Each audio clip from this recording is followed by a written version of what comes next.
Hey guys, so I'm going to go over the tools you're going to want to have in order to do this job. Some of these things you don't absolutely need, but they're nice to have, and there's probably some other tools that would have been helpful that I didn't have.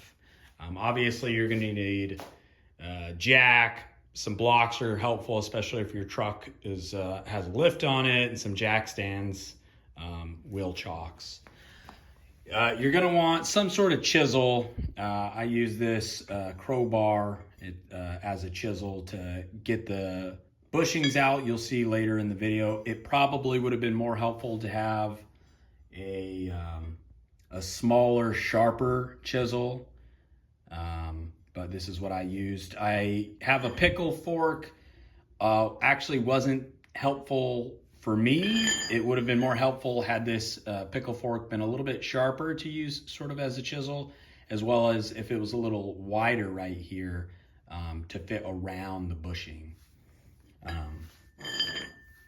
A breaker bar is going to be very helpful, or a cheater bar if you don't have a breaker bar or something like that, especially for the two bolts holding the rack. That was definitely helpful. Torque wrench, maybe not absolutely necessary, but if you want to make sure you're doing the job right, you'll need a torque wrench that goes up to 100 pounds, or this one goes to 100 pounds. This is just a 3/8 drive Icon torque wrench I got from Harbor Freight. 89 foot-pounds, I think, is the highest torque spec on this job. 17 millimeter wrench for the two lines coming out of the rack. I just used this wrench, happens to be 25, but I just used it to slip over this wrench to get a little leverage on it, and you'll see that in the video. This crow's foot, 17 millimeter crow's foot, also used for those two lines. They're kind of in an awkward position. You'll see that in the video, and that could be helpful. 3/8, half-inch drive ratchet and flex head ratchet. This 3/8 drive, probably maybe not absolutely necessary, but it did come in handy. I use this sledge. If you have a hammer or a sledgehammer, you're probably going to want when you're taking the bushings out, and you'll see that. Wrench, of course, will just come in handy at times. 19 millimeter wrench.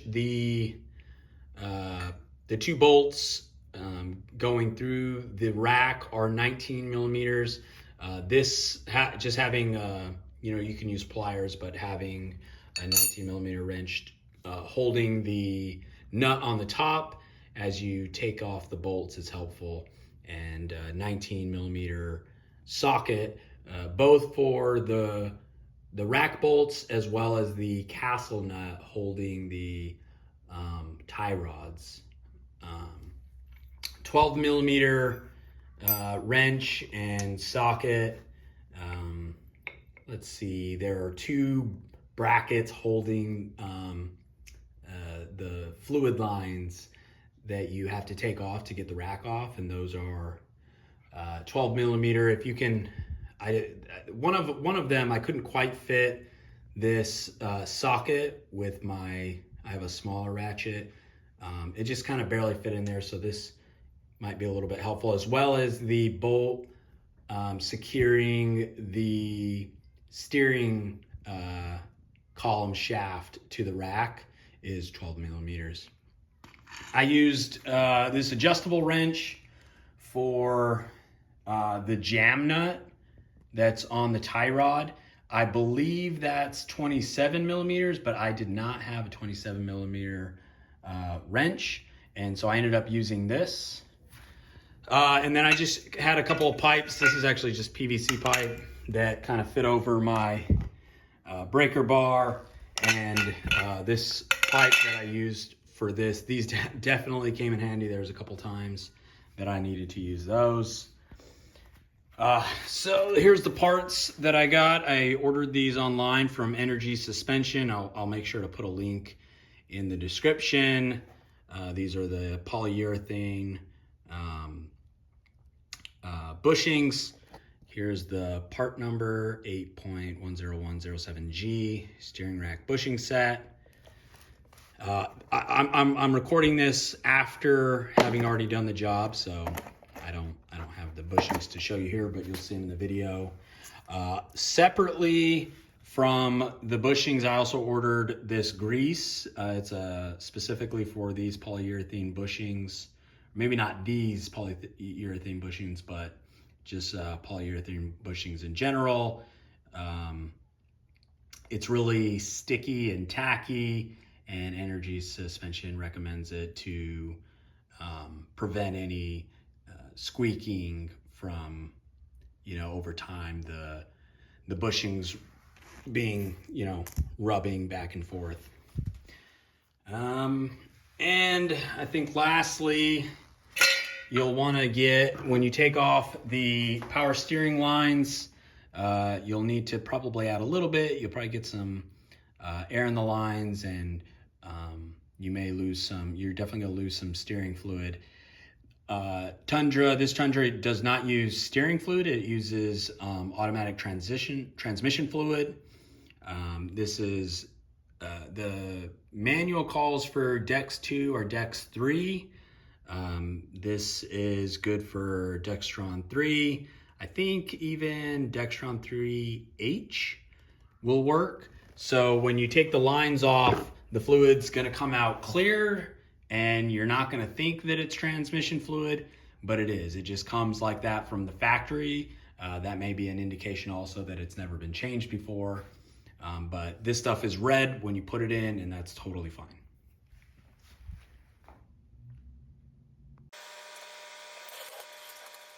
We'll start by lifting the two front tires up and taking them off. I have my rear wheels jacked as well as my emergency brake on.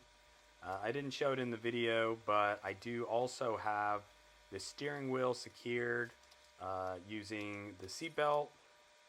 At a later time, when you're taking off the rack, you'll need to disconnect the steering column shaft from the rack.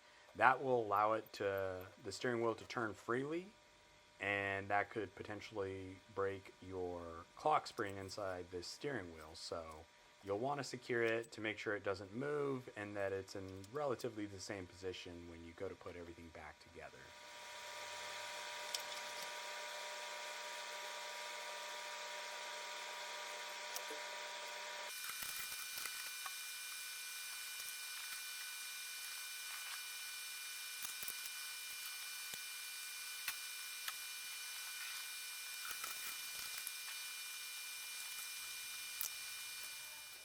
After getting the two jack stands set up here in the middle, I ended up taking a look at it and don't feel too comfortable. They're both a little close together in the center. I didn't like the way the center of gravity was on the truck, so I ended up jacking it up again and moving those a little bit further back and further apart on the frame.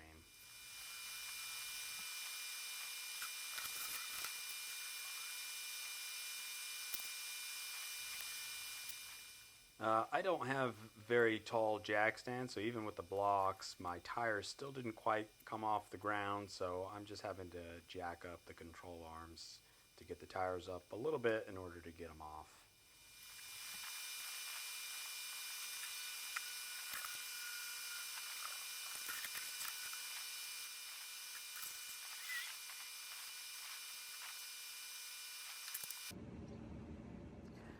Next, I'm going to remove the tie rod ends from the steering knuckle. This is the driver's side. Later in the video, you'll see I made a small mistake here by not just completely removing the tie rod end from both the knuckle and the rack. It gets in the way when trying to remove the rack from under the truck.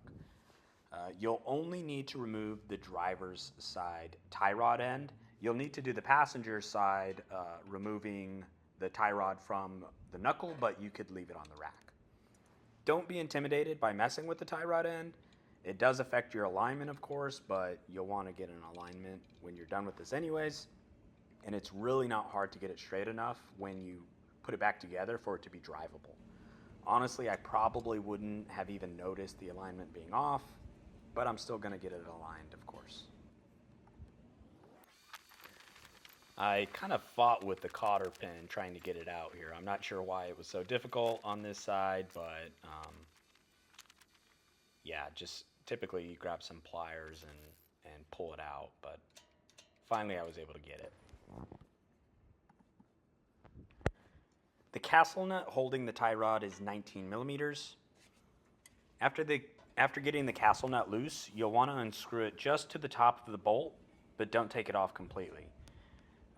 Grab a hammer or a small sledgehammer if you have one, and you're going to want to hit the side of the knuckle until you see the tie rod fall down.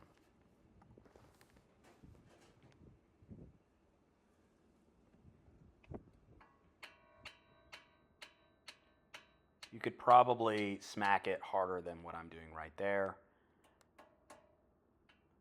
Every so often, I'm just giving the top of the bolt a little hit with a hammer just to see if it's just about loose to go. This didn't take me too long, but I live in Arizona, so it's really dry and I don't have a problem with rust. If you live somewhere where you get a lot of rust, this will probably be quite a bit harder for you. Actually, this entire job will probably be quite a bit harder for you.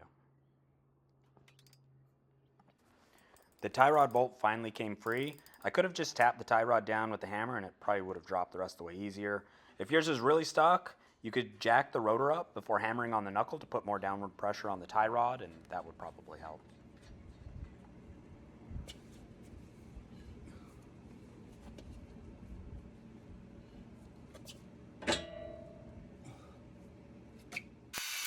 And here is the passenger side.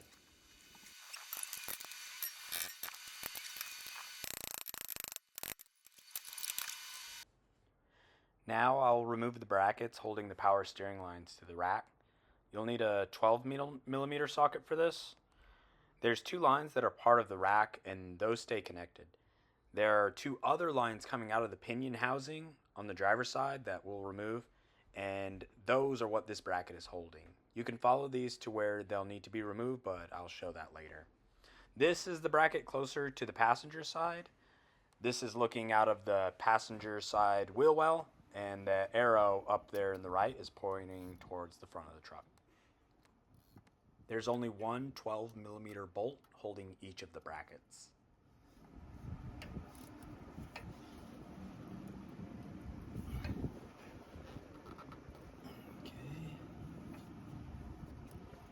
This bolt was just a little tough to get off to where I needed a pry bar.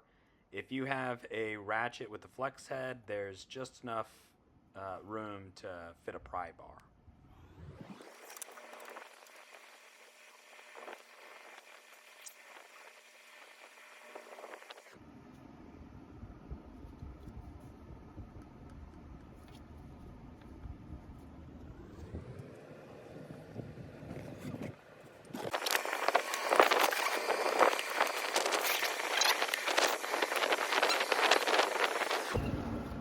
This is the driver's side bracket. You can see the oil filter housing right there.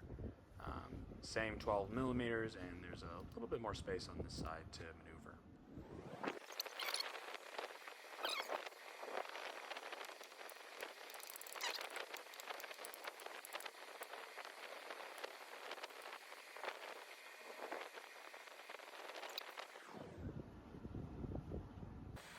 So now I'm removing the fluid lines connecting to the rack. The blue arrow is running along the rack. The fluid lines circled by the green oval will stay connected to the rack. They just run from one end of the rack to the other, so they don't connect to anything else. You'll be able to see this more clearly later in the video.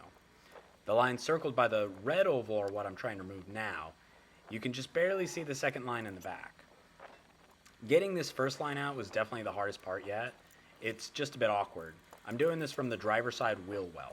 Both lines are secured by 17 millimeter nuts. It's a bit hard to tell in this video, but to loosen, I need to pull up on the wrench. It's a weird angle to get any leverage, and there's much less room above the wrench than it looks. Finally, I was able to figure it out. Using this open-ended wrench with another closed-ended wrench for leverage, it actually was pretty easy. A longer wrench probably would have made this easier as well. You'll want an oil pan below this since fluid will start coming out. You could have some plugs ready to stop most of the fluid running out of the line, and maybe some plugs so fluid doesn't spill out of the rack either as you're moving it. Apologies for the blur, my phone was getting confused when trying to autofocus here. I didn't do either, so lost a good amount, but that's probably a good thing since I've never done a power steering flush on this truck. It's probably just worth letting as much fluid come out when you do this, so when you top it off, most of the fluid in the system is new, and there's virtually no additional effort to do this. Air is going to get into the line no matter what, but the system is self-bleeding, so you just top it off and turn the wheel to get the air out. So I finally was able to get it out, and you just pull up on that line after the nut is completely loose, and that's when it's going to start to drain. I tried to cap it off with a cap that came with the bushings that I ordered, but I'm not sure if that's for a different size line. It didn't work at all for any of these lines or even the ports that the lines went into, so I ended up just letting it drain. Now the one in the back is the same 17 millimeter, but also tricky to get. I tried a few different ways. I'm not gonna edit out any of the parts just so you can kind of see that it did take a little while struggling with it. Really, it's just a matter of getting a wrench on it really well and having enough leverage to crack it. And then once you crack it, at least for me, it was pretty easy afterwards to get almost with my hands.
So here's where I'm finally able to get it. What ended up working for me was using my flex head wrench with a crow's foot 17 millimeter attachment and another wrench that I used for leverage.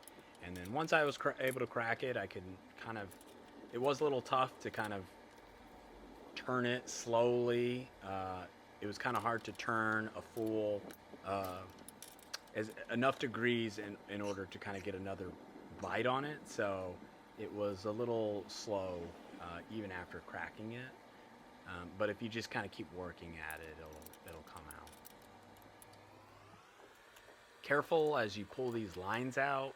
There's O-rings on the ends of both of them, and the bushings, at least the ones that I bought, did not come with replacement O-rings for these lines. This is where I'll disconnect the steering shaft from the rack.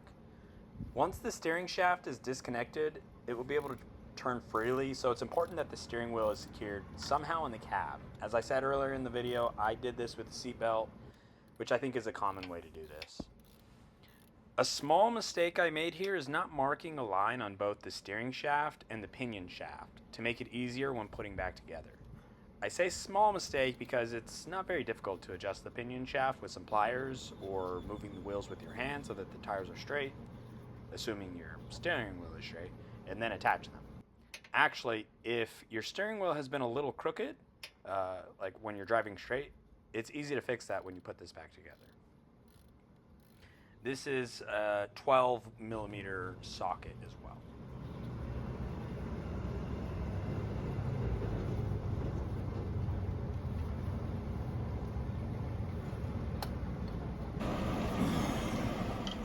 So now I'll remove the two main bolts holding the rack to this cross member. These are 19mm bolts. You can just access them pretty easily from the bottom. You're probably going to need a pretty good pry bar for this. I ended up having to attach a pipe that just fit perfectly around my breaker bar, and even with that I had to use my legs, as you can see there, pushing off the frame, using my knee to get as much leverage as possible just to break this bolt.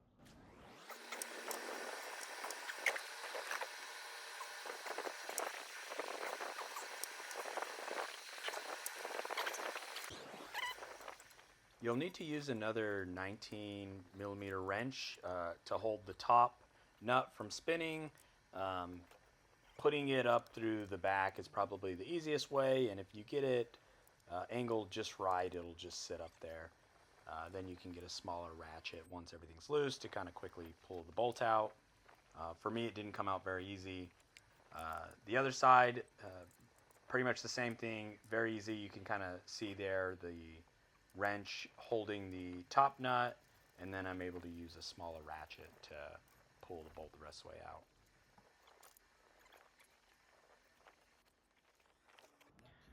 So now I'm going to remove the steering shaft from the pinion shaft. I waited until the bolts holding the rack were out. I thought I might need to pull the rack the other way, but you could actually do this sooner if you wanted to. That steering column shaft will kind of slide up and down. So it was very easy for me to disconnect. If you had problems, you could probably bang on it or spray some penetrating oil if you needed to. Here I am trying to mark, but it was too little too late. I couldn't even see those markings later on when I tried to put this back together. So now everything's completely undone. I've got the rack completely loose, all the lines loose, so this thing's ready to go. You're looking from the front towards the back, and I'm sliding it out towards the passenger side. It's a little awkward to kind of maneuver it, but it's really not too bad once you figure it out. But you do have to keep sliding it all the way out the passenger side until the not the tie rod end, but the end of the rack clears the opening in the frame. You'll see here in a bit that I cannot scoot it far enough through the passenger side opening for the tie rod to clear the driver's side opening in the frame. So after doing all this, I ended up actually needing to put it back, bolt it down in order to take the locking nut off the tie rod end. And I'll show that here in a bit.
So from here you can see I was able to get the rack pushed far enough out the passenger opening to get the tie rod through the driver's side opening, and then back the driver's side kind of through these control arms. But it will not fit through these control arms. It needs to come out underneath, pretty much drop straight down underneath these control arms. So what I'm trying to do now is remove this tie rod end, but because the rack isn't secured to the frame, it moves around easy, so I'm using vice grips to try to hold the tie rod, and then another wrench to loosen the locking nut that kind of holds the tie rod in place. And basically I'm just doing all kinds of crazy things here to get this off. It was driving me crazy. Eventually I wise up and just put the rack back, put a bolt to sort of kind of hold it to the frame, and use that wrench to finally loosen up that locking nut. But it took me a while of messing around with this before I finally realized what I needed to do. Okay. I had a heck of a time getting this nut off this lower tie rod loose. I have the whole rack completely loose and was able to push it back and had it coming running out through here, but realized I needed to take off this tie rod in order to get it to fit, and it really, I think, needs to come down here. I'll try to show that. So I had to put it back in place because I couldn't get any leverage on this bolt, and actually put the bolt going up through the rack again just to hold this in place. Put the tie rod back on this knuckle, and I used this. I didn't have a large enough wrench, so I just used this adjustable wrench with this as a pry bar, and from this angle was able to get it loose. You got to turn it as if you're tightening it, right, to go up the bolt. And then now I'm going to try taking this off. So I can take this back off.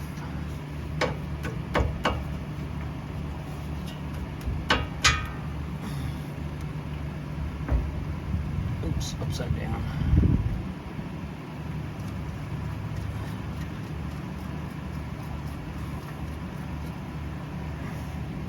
Just gonna set this in there for now. You're supposed to get a new one of these, but you can change it later.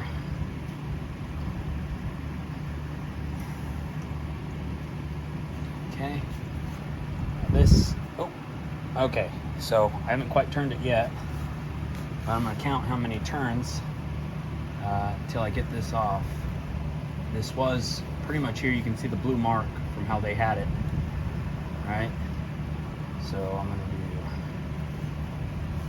1, 2, 3, 4, 5, 6, 7, 8, 9, 10, almost exactly. Okay, put that there. I'm gonna write down 10 so I don't forget it. Not sure I'm not gonna be able to see this very good, will I? No, I can see that.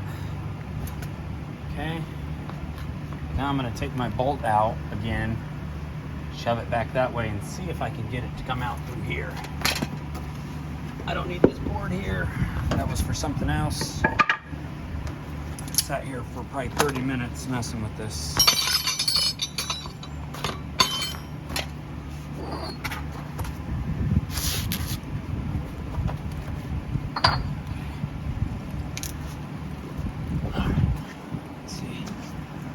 Good view. So I'm going to be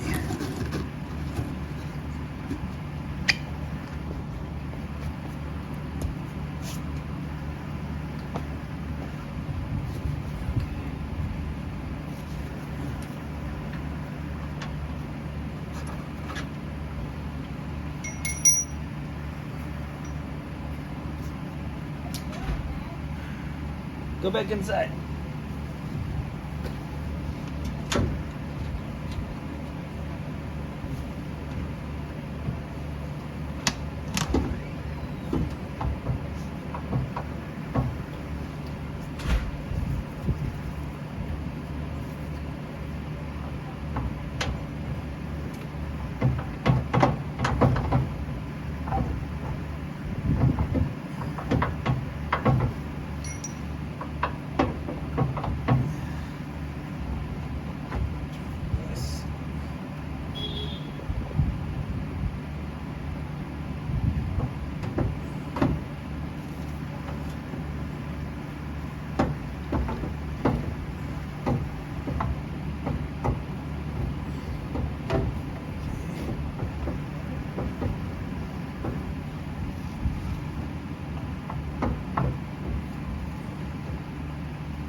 Okay, so now I have easy access to the bushings and can begin to take them out. I'd seen a video of someone heating up the bushings for a steering rack on a different vehicle, so thought I'd give that a try. It actually worked pretty well to get the inner metal portion of the bushing out. I'd probably do this again if I ever had to replace the bushings again.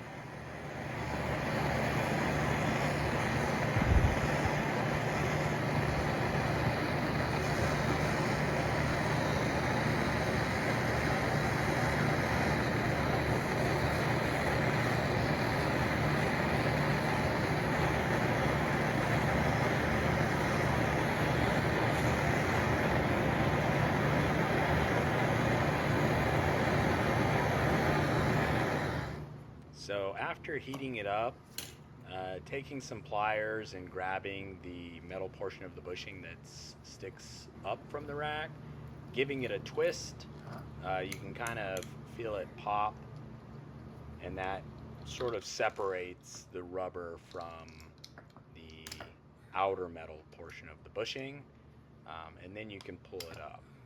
The rubber in these bushings is extremely hard and basically bonded to the inner and outer metal pieces of the bushing. So knowing everything I know now, getting the rack off the truck probably wouldn't take very long at all.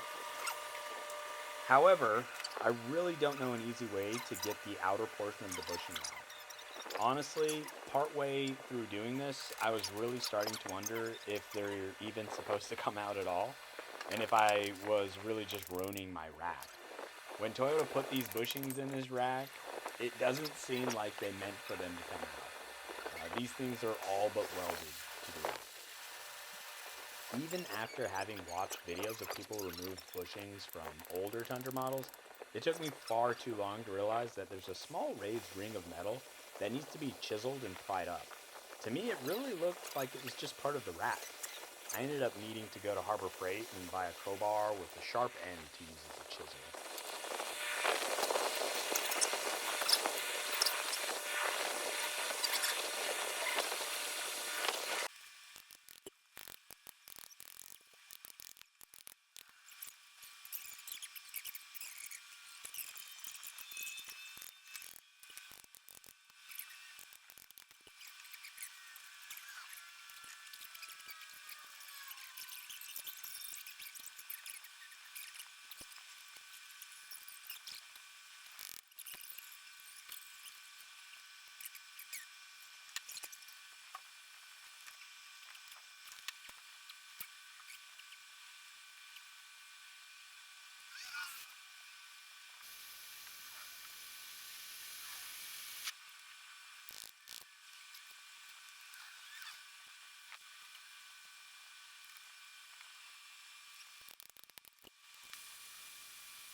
So the trick really ended up being chiseling up the edges as much as I could so that I can get those vice grips sort of around it. I had to squeeze it super tight and then just whack the vice grips back and forth with the hammer.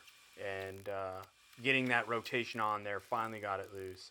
If I could go back, I would probably try getting some penetrating fluid and spray it around there maybe the night before.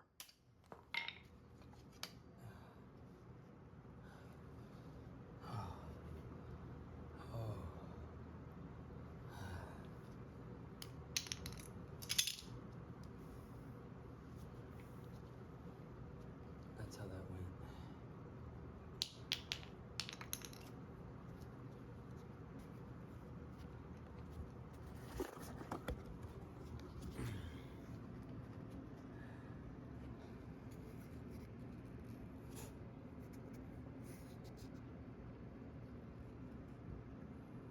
There's the other one that I gotta punch out now, which hopefully will be much easier on this side. I have no idea how this would be done while this was up under the truck. I used a 25mm socket to punch the bushing on the other side through. It doesn't have to be exactly 25mm because there's some rubber still in there for a slightly smaller socket to catch onto.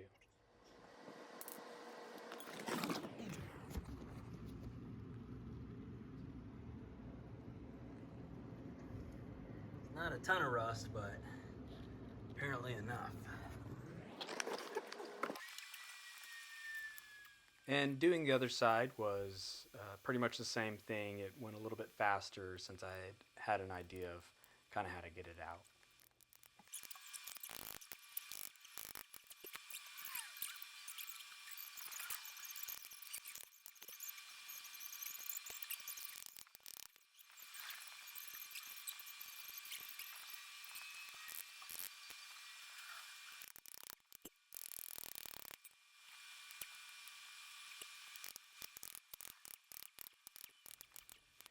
I was just switching between different tools, trying to figure out how to pry up underneath that that lip on the bushing.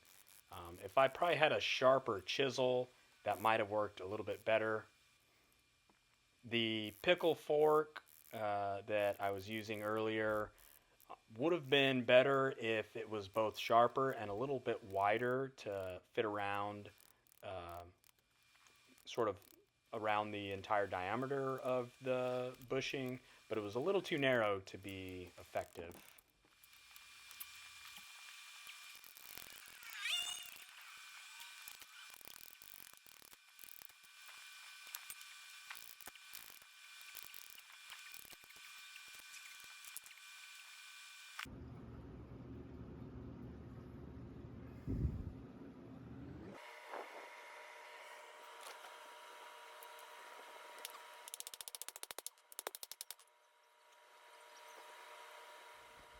On this side of the rack, you can kind of see that one of the fluid lines tries to bend around the bushing, but it doesn't quite clear. When you push the bushing out, it doesn't quite clear that line. So you can see right there, I'm trying to sort of bend the line a little bit, which seemed to work fine. I think you just have to be careful not to break the line, but the line will bend a little bit if you need it to. Now I'm beginning to clean up the bushing holes.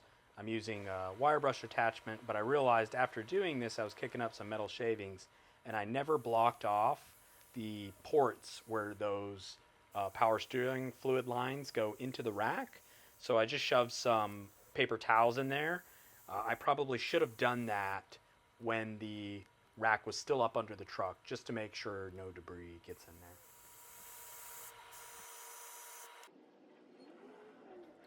Now it's time to install the bushings. I'm greasing both the polyurethane and metal pieces. You can technically use just about any grease. Energy Suspension recommends their own proprietary grease. It's supposed to stay on much longer. It is quite sticky and fairly thick.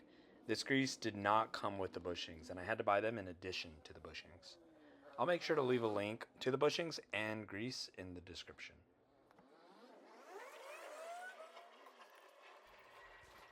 Getting the bushings in was actually really easy. Working with my C-clamp was a little awkward, as one end of the clamp was just a bit smaller than the size of this metal insert.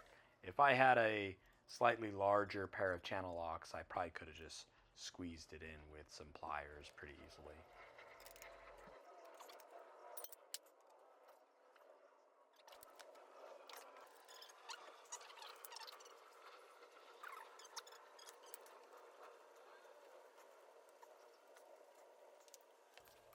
After getting the second set of bushings put in, the rack is ready to go back on the truck.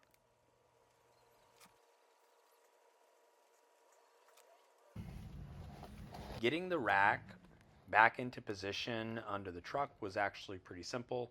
You can see I'm handling the passenger side end of the rack and sliding the rack through the opening in the frame on the passenger side and just pushing it through that opening far enough out the passenger side so that the driver's side end that you can kind of see there on the left side, just where I can kind of swivel that arm over the frame and into the opening, and that's it.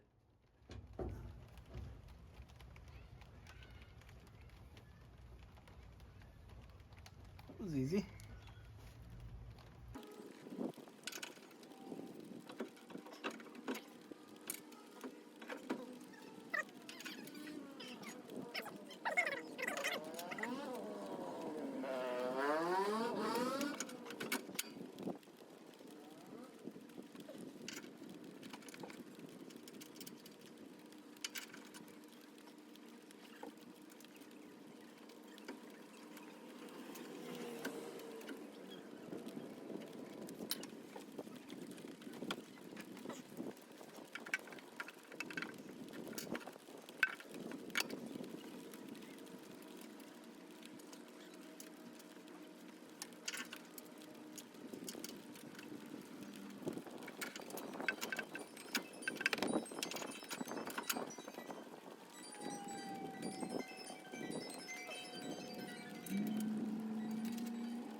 Bunch of footage of it.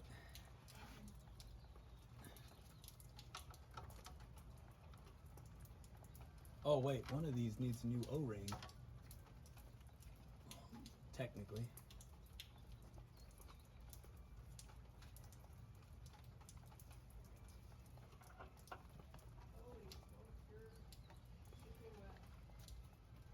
Oh, it's fine. That O-ring's fine.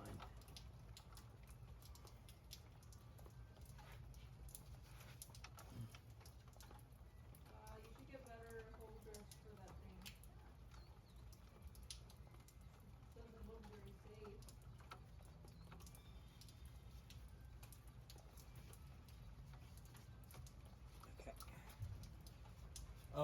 This is right.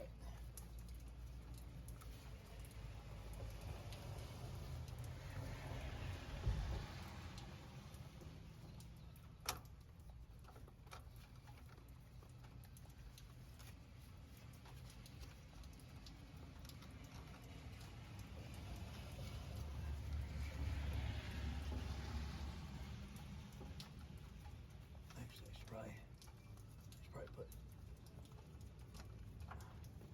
this one on first.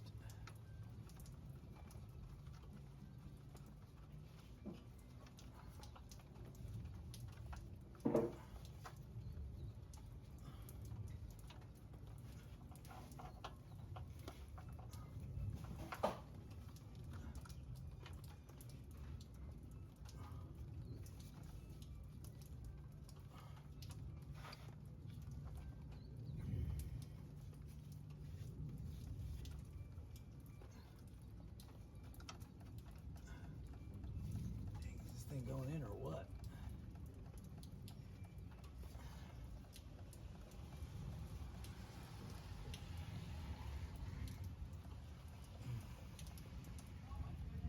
Jordan, move your hand away from that. Not like that. You better move out of there. This is how it's got to be done, Mags. Oh, geez. You need to get a different holder. You're the holder of my heart. Yeah, but geez, look at that. Doesn't look very safe. Nothing? Yeah, I know. I heard you.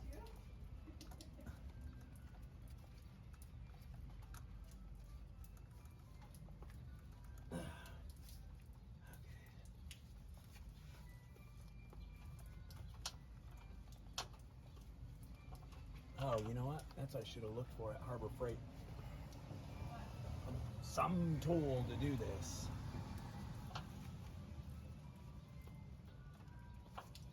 Okay. All right, you want to give me? I think I got some tools over there. I think I got a ratchet. Which one's a ratchet? Are these Give me the ratchets? 17. I Are think these you're right. ratchets? No, these are wrenches. And then Which one's a ratchet? should be a ratchet around there. It's like looks different than wrenches. You put sockets on it. Is there one over there? No, okay, maybe it's not over there. Maybe it's right here. No, well, it's like that, but there's a different one that I have. Oh, I got it right here. Let me see. Oh.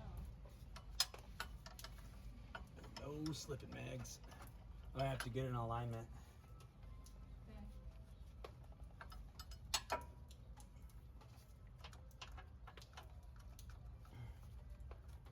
Okay. Ooh, there it goes.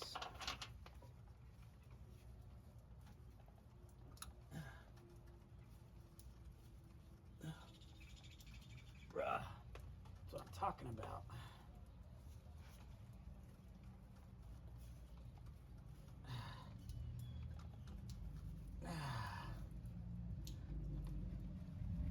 Ah.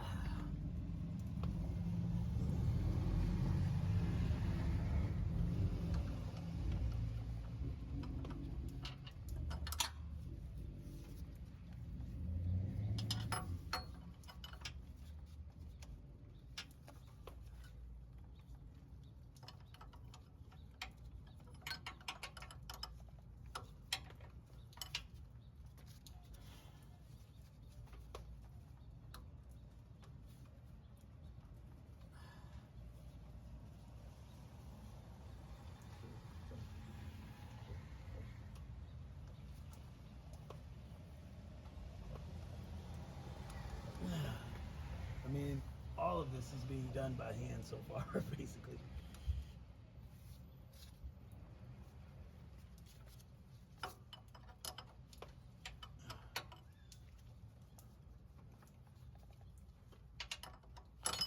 Oops.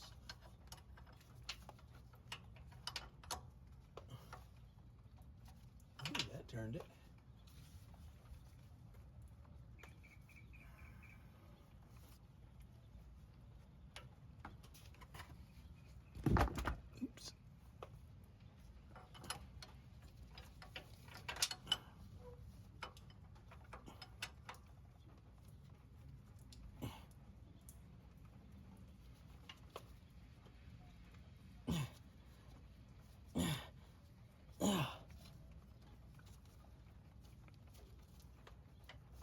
Bruh.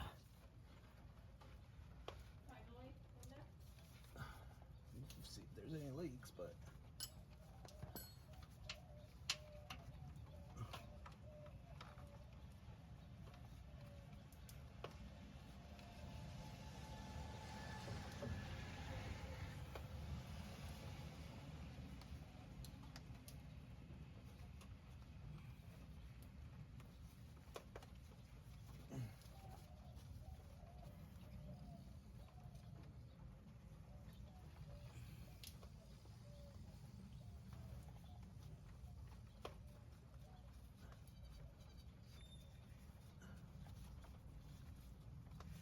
Man, I wish I could just put my other darn hand there. Oh, you like pulling on the controller? Jeez. And your head is right there. Look, Ollie, this thing's not tipping over. You don't know. I know you don't.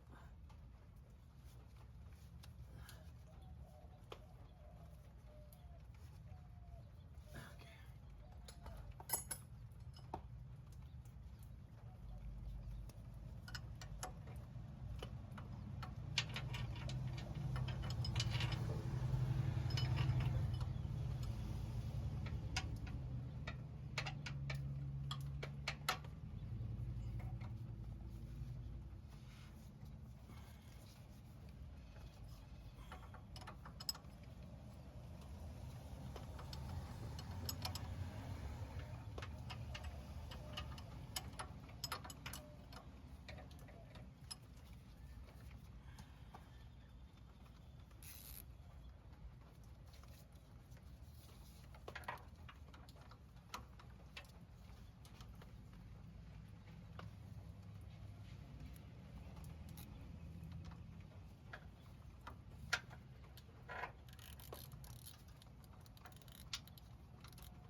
Okay.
Okay, now you see that big bolt?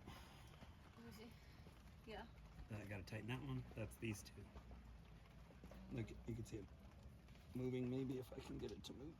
It's on there tight, but tighten those down real good and then I can work on the ends. Then all of this down here is pretty good.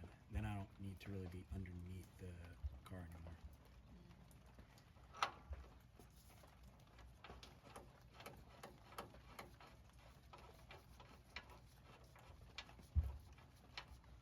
Okay. So now I need...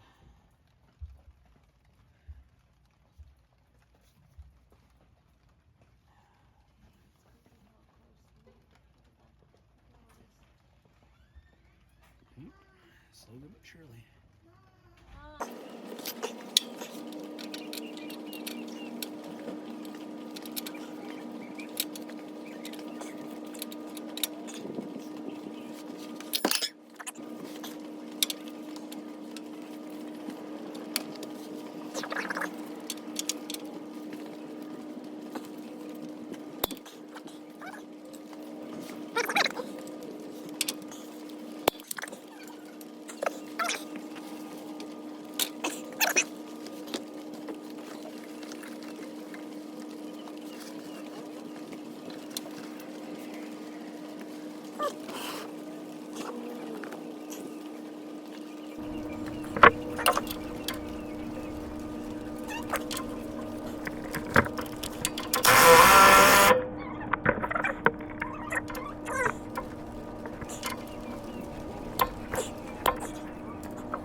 Now I need to screw the tie rod back on the same number of turns that it took to take it off. 1, 2, 3, 4, 5, 6, 7, 8, 9, 10. How do you know it's done? I just count. That's how many it takes to take it off. Yep, and then I wrote it down.